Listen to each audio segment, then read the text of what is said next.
Hi పిల్లలు, మనం ఈరోజు 1వ తరగతి తెలుగు సంసిద్ధత పాఠం 2 ఉపాయం బొమ్మలు చూసి కథ చెప్పండి.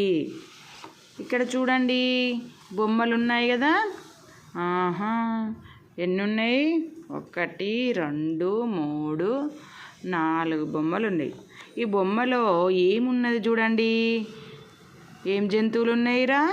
నక్క, కోతి, ఇది కోడి. ఇక్కడ చూడండి పిల్లలు, ఏమై ఉంటుందో బొమ్మను చూసి మనం చెప్పాలి. కోతి ఎక్కడుంది? చెట్టు మీద ఉంది. నక్క ఎక్కడుంది? కింద ఉంది.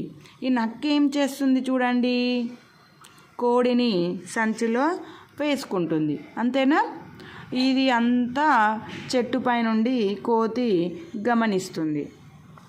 అయితే నెక్స్ట్ పిక్చర్కి వచ్చేసేసరికి ఈ నక్క ఏం చేసింది, ఇక కోడిని సంచిలో వేసుకొని మంచిగా కాళ్ళు చేతులు ముఖం కడగడానికి ఫ్రెష్ అవ్వడానికని ఎటు వెళ్ళింది?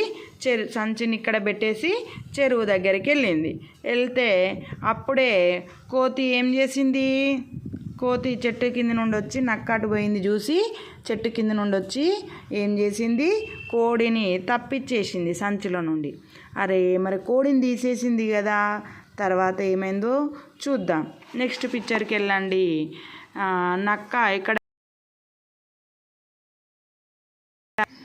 అయితే ఇక్కడ నక్క చూడండి కూర్చొని వాళ్ళ ఆయన కోసం చూస్తుంది. ఇది ఆడనక్క.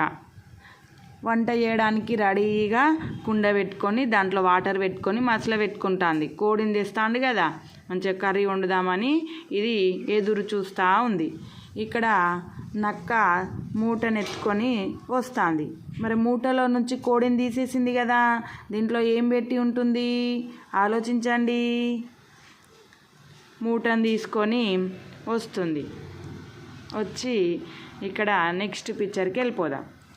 ఇక్కడ చూడండి, అరే ఏం పెట్టింది సంచిలో? బండలు పెట్టింది. ఇక్కడ సంచిని తెచ్చి డైరెక్ట్ నక్కేం చేసింది? పొయ్యి మీద ఉన్న కుండలో వేసింది. వేస్తే ఏమవుతుంది? కుండ పలిగిపోయింది. ఆ వేడి నీళ్ళు వచ్చేసి వాళ్ళ మీద పడ్డాయి కదా. ఇది story. Thank you for watching children.